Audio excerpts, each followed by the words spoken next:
revealing it all in The Works. So what's the science behind modern tattooing? What are the mechanics? Where does the ink come from? How does it get under the skin? And why does it stay there forever? I've come to Philadelphia hoping to learn the answers from a living legend. This shop is owned by Crazy Eddie, a master who studied under the most famous tattooist of them all, Sailor Jerry. Jerry Collins, a sailor in the U.S. Maritime Navy, was almost single-handedly responsible for introducing Asian tattooing to the West. He synthesized the best existing techniques and lured hundreds of new devotees, like a young man called Crazy Eddie. Eddie is one of the few living proteges of Sailor Jerry left. He's not only carried on Sailor Jerry's techniques, but he's helped transform the whole art. Why do they call you Crazy Eddie? Because I do strange things. I do things on impulse. Crazy Eddie got his first tattoo impulsively, and it changed his life. My first tattoo, I was 16 years old in Coney Island, New York. I said to him, I'd like to learn this. How will I learn this? He said, you go get me $250. Come back, I'll sell you the equipment. I'll show you how it works. You go home and practice. I'll get your license, and next year you can work here with me. I said, thank you very much. I went and robbed a grocery store. I brought him $250 and bought my first tattooing pouch. That's how it all got started. And I never looked back.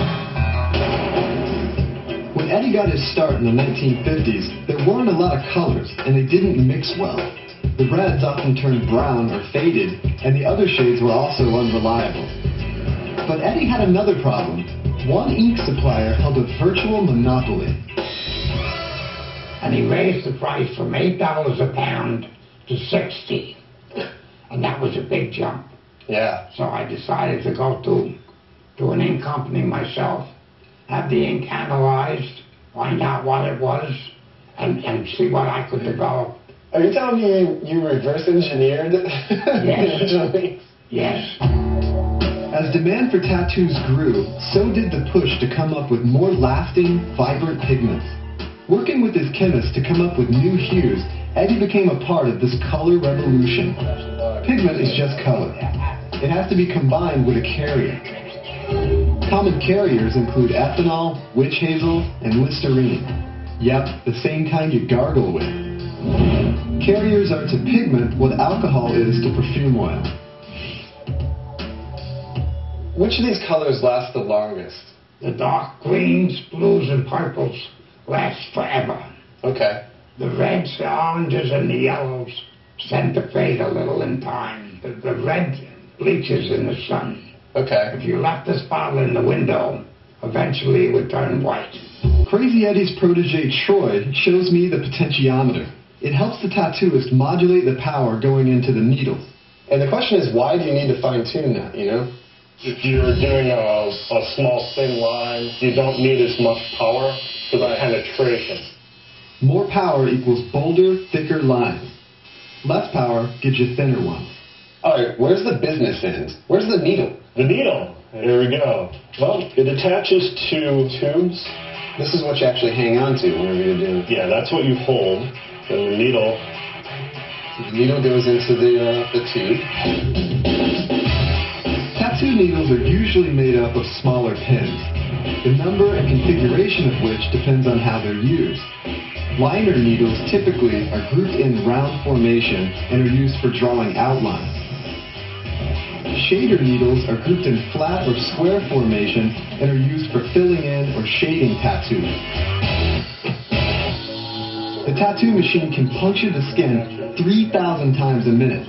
Tattoos that would have taken weeks to complete just over a century ago can now be completed in a couple hours. Everything's all nice and sterilized nowadays, right? How hard could it be? You load the tube and the needle, attaching the eye hook, and you close the clamp down. And now, the final piece which allows all the components to run together in harmony, a rubber band? The rubber band creates a tension against the bottom of the tube. Has that been around since 1891, Troy? 1891. So it just keeps the needle attached. The very tip of the needle holds the small amount of ink that it deposits in the skin. Okay, I've been stalling long enough. Here I am, shaved, stenciled, and there's no turning back now. Hey, you only live once, right? Imagine someone sticking a needle in your arm and dragging it through your skin. Well, I don't have to imagine it because that's exactly how this feels. It seems a little smart. It's like just enough pain to be uncomfortable, but it's just short of making me leap out of the chair and run away. Or lose the faculty to speak. Yeah. Be tougher than the grapefruit. I am tougher than the grapefruit.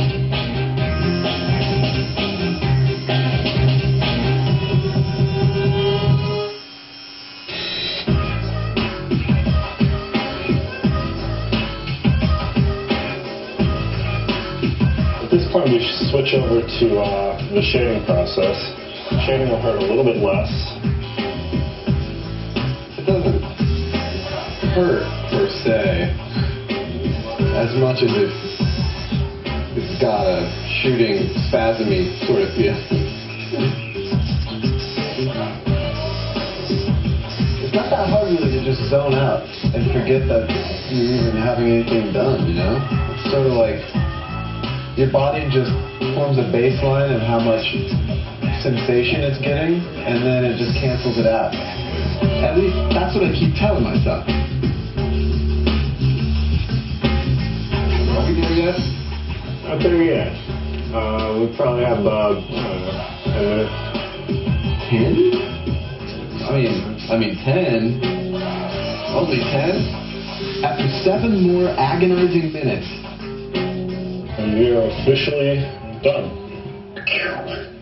Dude, this thing looks really scary and tough. I'm going to be intimidating people at the pool all summer long. So now I'm going to put a bandage on you. I want you to leave the bandage on for 2 hours. Take the bandage off. And then go rob a grocery store. And then rob a grocery store. Come back and bring me $2.50. All right, man. Thank you. I love it. Cool. Thank you, and good luck with the show. All right. Take care. All right, you too.